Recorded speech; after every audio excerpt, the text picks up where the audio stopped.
In tonight's Tax Insider, sacking taxpayers. The official start to the 2015 NFL season kicks off in a few days, and the billion-dollar industry is already scoring touchdowns with stadium subsidies. Joining me now to explain is Dave Williams, president of the Taxpayers Protection Alliance. Dave, your organization is getting ready to release a new report highlighting the nearly $7 billion in taxpayer money being spent on NFL stadiums. How is this happening? Well, this is happening for a number of reasons, Mars. First of all, cities identify with their sports teams. Look at Washington, D.C.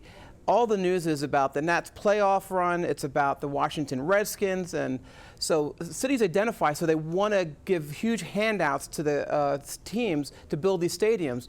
So that's why it happens. But it happens through these tax-exempt bonds, sales tax on rental cars or hotels. So there's a lot of ways that they're financed. But this is happening across the country.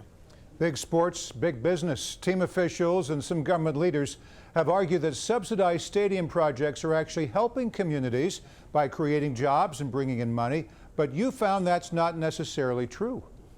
It isn't true. And this is really the sad fact of this, is that taxpayers are sold and saying, listen, we're going to bring jobs into the city, we're going to bring unemployment down, we're going to bring poverty down. But what we did is we looked at poverty rates, we looked at median household income, and guess what? In the cities where they built these stadiums at taxpayer expense, we saw median household income go down and poverty rates go up almost across the board. We're talking about out of 17 out of 29 counties that house these stadiums, we've seen this happen. So this does not create wealth. Building a stadium does not create wealth. It just takes a lot of taxpayer money. So that's incredible. Now, the biggest receiver of taxpayer money in recent years has been the Indianapolis Colts, bringing in a whopping $619 million. The Colts pushed off 86% of the cost of its stadium onto the residents of Indianapolis, costing them $730 per person. How was that allowed to happen? Well, Morris, this is a great example because, almost all of the stadium was financed by taxpayers. And look at the economy in Indianapolis. There is a 24% increase in the poverty rate in that county. You have a 40% decline in the median household income, yet most of that stadium was financed by taxpayers. So I'm glad you brought that up because it's a perfect example. But also look at the Indianapolis and the team. You had Peyton Manning, now Andrew Luck, and you have these players that are synonymous with success. And you have this huge stadium, Lucas Oil Stadium. Why didn't Lucas Oil pay for this? Why didn't taxpayers have to pay for this? And why is Lucas Oil, they're able to advertise their name and taxpayers paid for the construction of the stadium? Everybody's proud of their team, but I wonder if a lot of these people don't realize they're shooting themselves in the foot by doing these subsidies.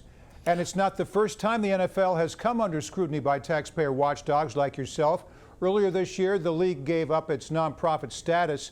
Now, does this mean we'll see a change in the way stadiums are funded? Unfortunately, I don't think so, because there's been a lot of negative press about the NFL, whether it's Roger Goodell and what's happening with Deflategate or some other issues that are coming up now. So that's the NFL. People don't identify with the NFL. They identify with their team. Right. And they'll do almost anything in the world to support their team. And sometimes that's looking the other way with taxpayer subsidies. Look at Scott Walker in Wisconsin. I mean, here's a guy who's a fiscal conservative that just signed a bill that was going to give up to $400 million for an NBA arena in Milwaukee. Now, is Congress calling for an end to these subsidies? What are they doing? Well, the president is. President Obama is actually calling for an end to these subsidies, where he says that these tax-exempt bonds that cities and states are getting will no longer be available to them.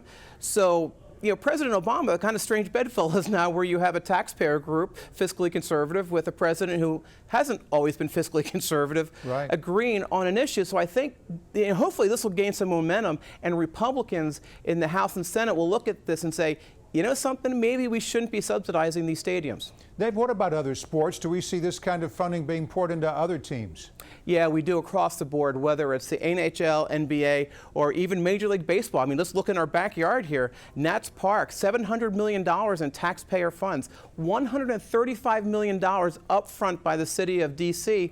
And here's the most disappointing thing about Nats Park is that the city spent $89 million of its transportation fund to upgrade the metro stop at Navy Yard and a few others down there. So that's $89 million that they could have used for other metro-related problems, but they spent it for the Washington Nationals, which, you know, this should be privately funded. We're not saying that the Nationals aren't a great team and we want to support them. I'm a Phillies fan, so I would say that. But basically, what we're saying is, if you're going to fund this, it should be privately funded. It's incredible. Like I said, we all love our teams, but we've got to think twice about where our hard-earned money is going, and sometimes it's not going in the right place. Dave Williams, president of the Taxpayers Protection Alliance. See you next time, Dave. Thank you.